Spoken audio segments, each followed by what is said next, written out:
बोलिए सर्व श्री आशुतोष महाराज जी की जय, सच्चे दरबार की जय। गुरु प्रिय साधकों, आज हम रस खान के जीवन से कुछ प्रेरणा स्रोत लेंगे।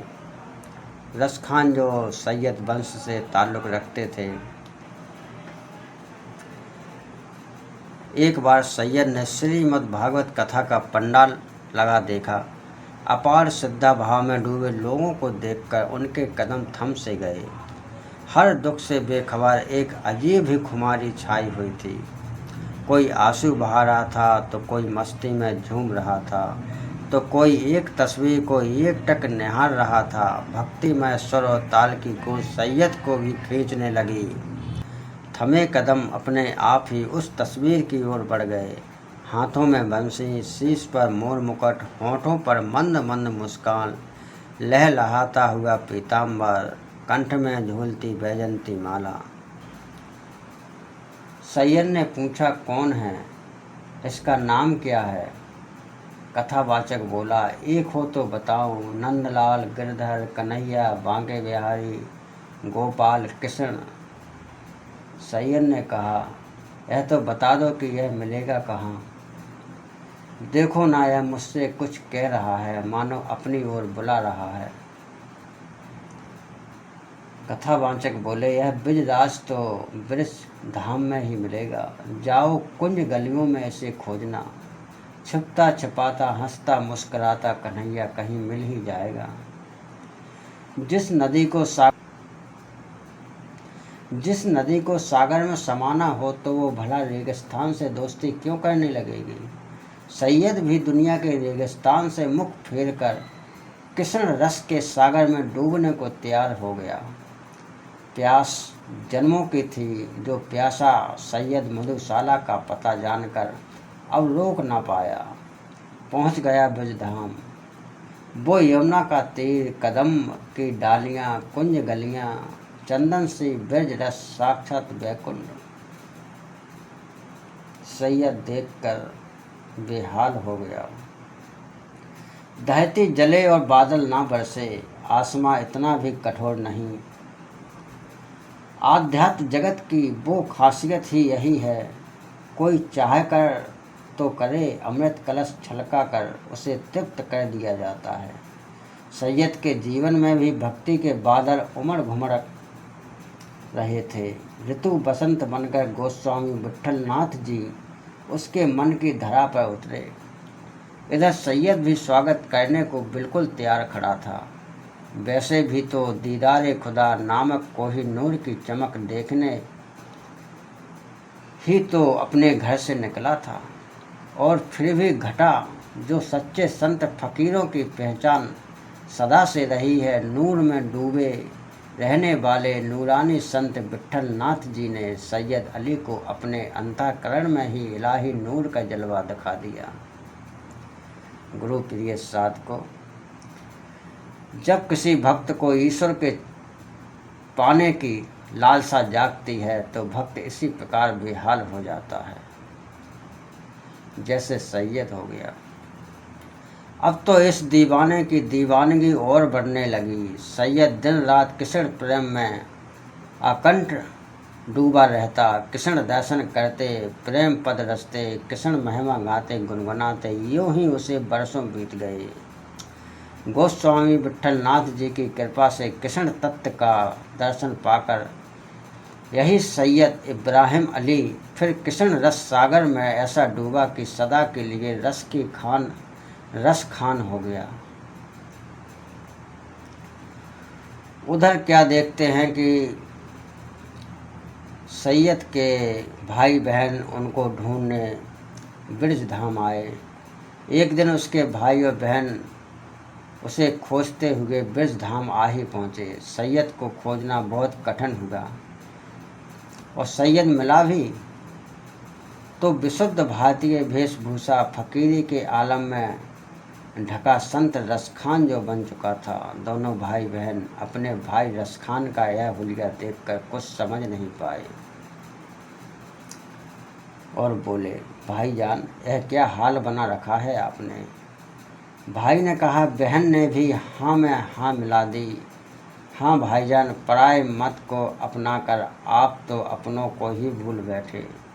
चलिए सैयद भाई, अपने घर वापस लौट चलिए, हम आपको लेने आए हैं। सैयद नाम सुनकर कृष्ण रस का दीवाना मुस्करा उठा, बोला, सैयद, अब यहाँ कोई सैयद नहीं, कृष्ण के प्रेम रस की खान रस खान रह गया है भाई। बहन बोली, या अल्लाह, भाईजान आप काफिर हो गए क्या? कैसी बहकी बहकी बातें कर रहे हैं? भाई भी बोला, भाईजान, हम तो आपको लेने आए हैं। जानते हैं अम्मी जान की तबीयत आपके जाने के बाद कितनी खराब रहती है। अब तो लगता है कि अम्मी का आखिरी वक्त आ गया। बस आपको देखने की चाहत आज भी आँखों में संजोए वो किसी तरह जिंदा है।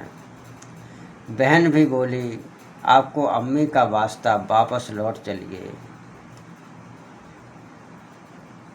रस खान बोले, मेरा तो अब सब कुछ वो कन्हैया बांके बिहारी ही है। उसकी मोहब्बत की गिरफ्त से छूटना अब मेरे बस की बात कहाँ है। बहन बोली, भाईजान, क्या आपने अल्लाह से मुँह फेर लिया क्या? आपने अल्लाह की बंदगी छोड़ दी है? भाई भी बोला, ना ज़बान पर अल्लाह, ना नवाज, ना सजदा, ना कानों में आयतों की गूंज, ऐसा क्या है भाईजान?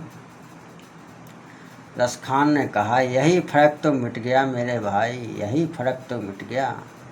वो खुदा राम रहीम श्याम उस इलाही नूर के ही रूप हैं।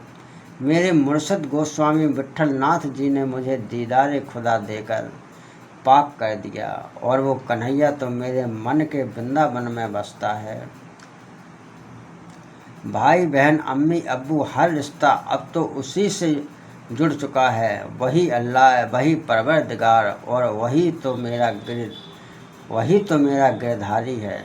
यमुना की श्यामल धाराओं में, कदम की छाँव में, गाँवों में नीले श्यामल का आकाश में हर ओर उसी श्याम प्यारे की झलक पाता हूँ। हर ओर उसी की बंसी सुनाई पड़ती है। अब वही मेरी ज़िंदगी और जीने का मकसद है। उसे छोड़कर कहाँ जाऊँ? जन्मों जन्म अब इसी का बनकर रहूँगा। इसलिए मेरी बस अब एक ही चाहत है, अगर अगले जन्म में मनुष्य तन मिला तो गोकुल का ग्वाला ही बनकर आना चाहूँगा।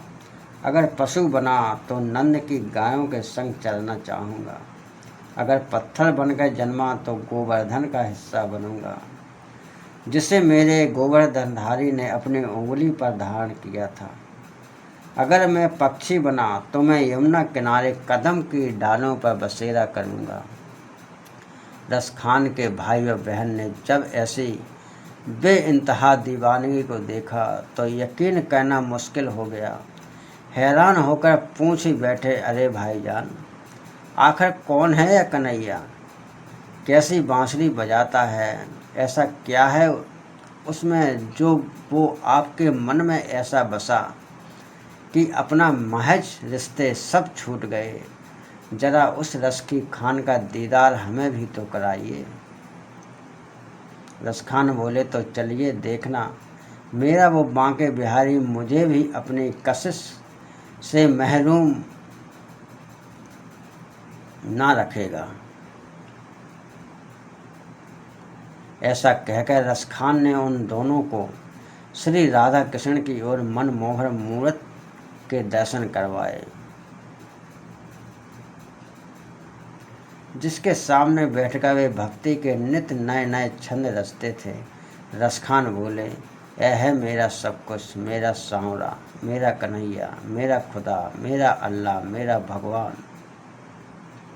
कहते हैं रस खान के भाई और बहन को भी कृष्ण दर्शन कर ऐसा लगा मानो जन्मों से बिछड़ा कोई आन मिला हो। दुनिया के सब असर बेअसर हो गए। उन्मुक्त बहती इन दोनों धाराओं को भी अपने सागर का आमंत्रण मिल चुका था। दीदार से कब इकरार तक बात पहुंची, दिल को भी खबर ना हो पाई। खोजने वाले खुद खो चुके थे, लौटा ले जाने वाले आज खुद लुट चुके थे। इसलिए यह गलियारे गवाही देते हैं रस खान के भाई और बहन की, कृष्ण प्रेम में बावरे हो गए।